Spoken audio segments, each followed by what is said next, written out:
This week's Grimm Fairy Tales: The Louse and the Flea.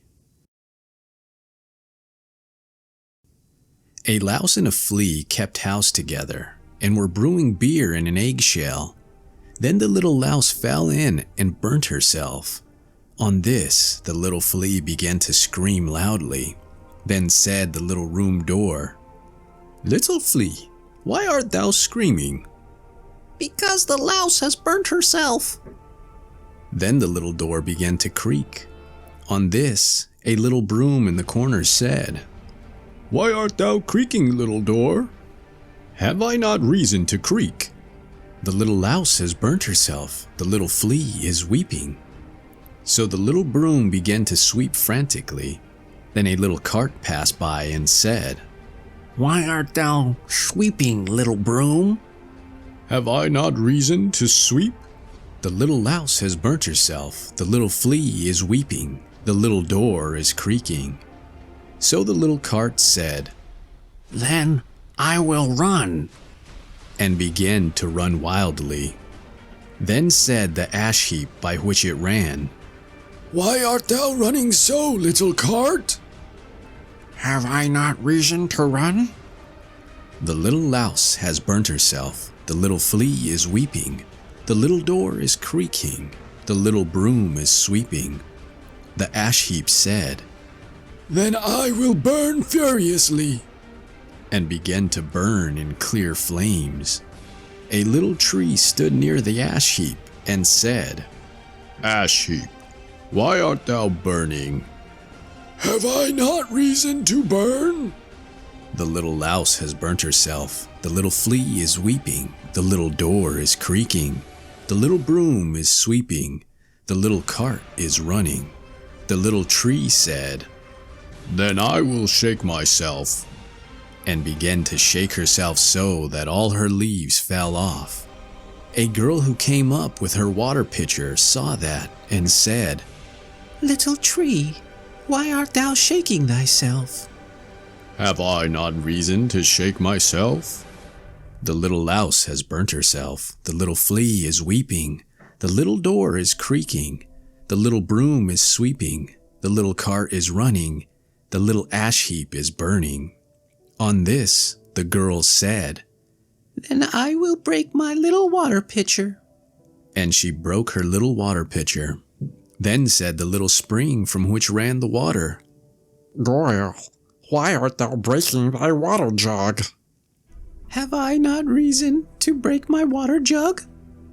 "The little louse has burnt herself, the little flea is weeping, the little door is creaking, the little broom is sweeping, the little cart is running, the little ash heap is burning, the little tree is shaking itself." "Oh ho," said the spring, "then I will begin to flow."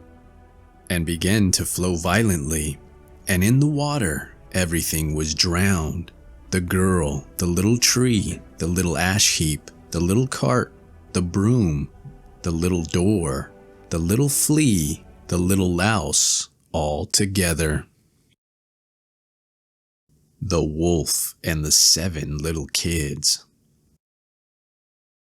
There was once upon a time an old goat who had 7 little kids and loved them with all the love of a mother for her children. One day she wanted to go into the forest and fetch some food, so she called all 7 to her and said, "Dear children, I have to go into the forest. Be on your guard against the wolf. If he comes in, he will devour you all, skin, hair, and all. The wretch often disguises himself, but you will know him at once by his rough voice and his black feet." The kids said, "Dear mother, we will take good care of ourselves. You may go away without any anxiety." Then the old one bleated and went on her way with an easy mind. It was not long before someone knocked at the house door and called, "Open the door, dear children. Your mother is here and has brought something back with her for each of you." But the little kids knew that it was the wolf by the rough voice. "We will not open the door," cried the children. "Thou art not our mother. She has a soft, pleasant voice, but thy voice is rough. Thou art the wolf." Then the wolf went away to a shopkeeper and bought himself a great lump of chalk, ate this, and made his voice soft with it. Then he came back, knocked at the door of the house, and cried, "Open the door, dear children. Your mother is here and has brought something back with her for each of you." But the wolf had laid his black paws against the window, and the children saw them and cried, "We will not open the door. Our mother has not black feet like thee. Thou art the wolf." Then the wolf ran to a baker and said, "I have hurt my feet. Rub some dough over them for me."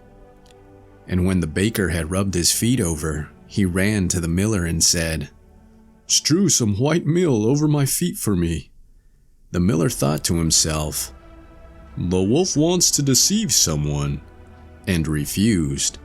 But the wolf said, "If thou wilt not do it, I will devour thee." Then the miller was afraid and made his paws white for him. Truly, men are like that. So now the wretch went for the third time to the house door, knocked at it, and said, "Open the door for me, children. Your dear little mother has come home and has brought every one of you something back from the forest with her." The little kids cried, "First, show us thy paws, that we may know if thou art our dear little mother." Then he put his paws in through the window, and when the kids saw that they were white, they believed that all he said was true, and opened the door. But who should come in but the wolf? They were terrified and wanted to hide themselves. One sprang under the table, the second into the bed, the third into the stove, the fourth into the kitchen, the fifth into the cupboard, and the sixth under the washing bowl, and the seventh into the clock case. But the wolf found them all, and used no great ceremony. One after the other, he swallowed them down his throat.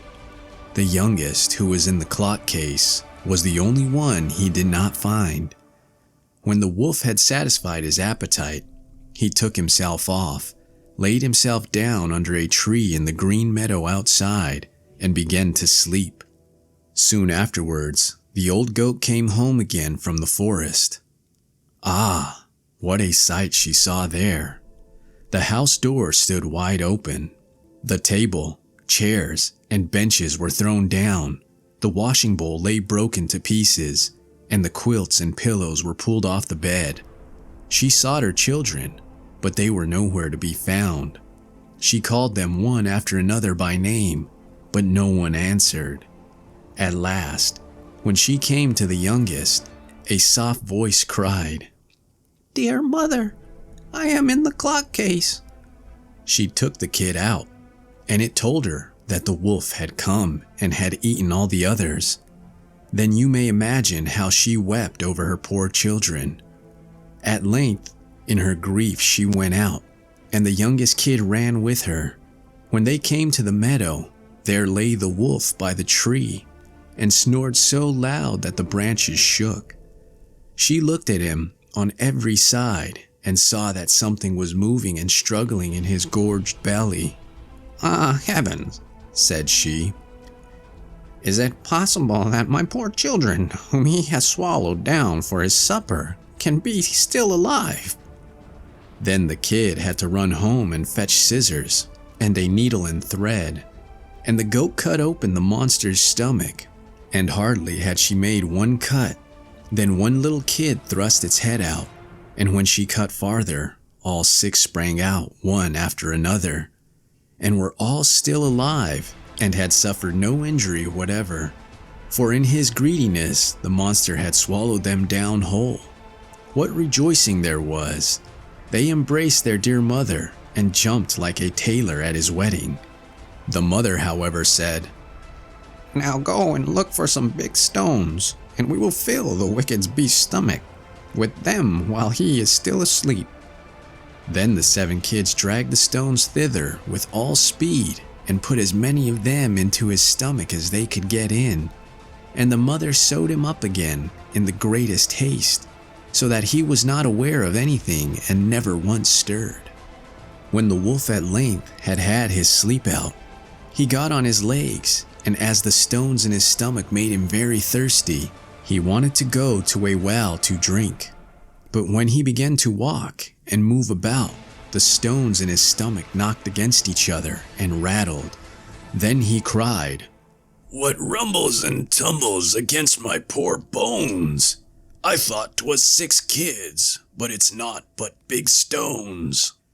And when he got to the well and stooped over the water and was just about to drink, the heavy stones made him fall in, and there was no help, but he had to drown miserably. When the 7 kids saw that, they came running to the spot and cried aloud, "The wolf is dead! The wolf is dead!" and danced for joy round about the well with their mother. The Wolf and the Fox. The wolf had the fox with him, and whatsoever the wolf wished, that the fox was compelled to do, for he was the weaker, and he would gladly have been rid of his master. It chanced that once, as they were going through the forest, the wolf said, "Red Fox, get me something to eat, or else I will eat thee thyself." Then the fox answered, "I know a farmyard where there are 2 young lambs. If thou art inclined, we will fetch one of them." That suited the wolf, and they went thither, and the fox stole the little lamb, took it to the wolf, and went away. The wolf devoured it, but it was not satisfied with one. He wanted the other as well, and went to get it. As however, he did it so awkwardly, the mother of the little lamb heard him, and began to cry out terribly, and to bleat, so that the farmer came running there. They found the wolf, and beat him so mercilessly, that he went to the fox limping and howling. "Oh, "Thou hast misled me finely," said he. "I wanted to fetch the other lamb, and the country folk surprised me, and have beaten me to a jelly." The fox replied, "Why art thou such a glutton?" Next day they again went into the country, and the greedy wolf once more said, "Red Fox, get me something to eat, or I will eat thee thyself." Then answered the fox, "I know a farmhouse where the wife is baking pancakes tonight. We will get some of them for ourselves." They went there, and the fox slipped round the house, and peeped and sniffed about until he discovered where the dish was, and then drew down 6 pancakes and carried them to the wolf. "There is something for thee to eat," said he to him, and then went his way. The wolf swallowed down the pancakes in an instant, and said, "They make one want more," and went thither and tore the whole dish down so that it broke in pieces.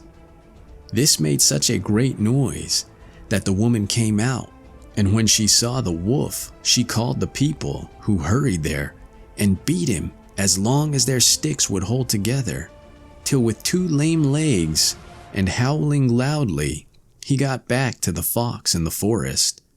"Oh, how abominably thou hast misled me," cried he. "The peasants caught me and tanned my skin for me." But the fox replied, "Why art thou such a glutton?" On the 3rd day, when they were out together, and the wolf could only limp along painfully, he again said, "Red Fox, get me something to eat, or I will eat thee thyself." The fox answered, "I know a man who has been killing, and the salted meat is lying in a barrel in the cellar. We will get that," said the wolf. "I will go when thou dost, that thou mayest help me if I am not able to get away." "I am willing," said the fox, and showed him the bypaths and ways by which at length they reached the cellar. There was meat in abundance, and the wolf attacked it instantly and thought, "There is plenty of time before I need leave off." The fox liked it also, but looked about everywhere, and often ran to the hole by which they had come in, and tried if his body was still thin enough to slip through it. The wolf said, "Dear fox, tell me why thou art running here and there so much, and jumping in and out." "I must see that no one is coming," replied the crafty fellow. "Don't eat too much." Then said the wolf, "I shall not leave until the barrel is empty." In the meantime, the farmer, who had heard the noise of the fox's jumping, came into the cellar. When the fox saw him, he was out of the hole at one bound. The wolf wanted to follow him, but he had made himself so fat with eating that he could no longer get through, but stuck fast. Then came the farmer with a cudgel and struck him dead, but the fox bounded into the forest, glad to be rid of the old glutton. The Wolf and the Man. Once on a time, the fox was talking to the wolf of the strength of man, how no animal could withstand him, and how all were obliged to employ cunning in order to preserve themselves from him. Then the wolf answered, "If I had but the chance of seeing a man for once, I would set on him notwithstanding." "I can help thee do that," said the fox. "Come to me early tomorrow morning, and I will show thee one." The wolf presented himself betimes, and the fox took him out on the road by which the huntsman went daily. First came an old discharged soldier. "Is that a man?" inquired the wolf.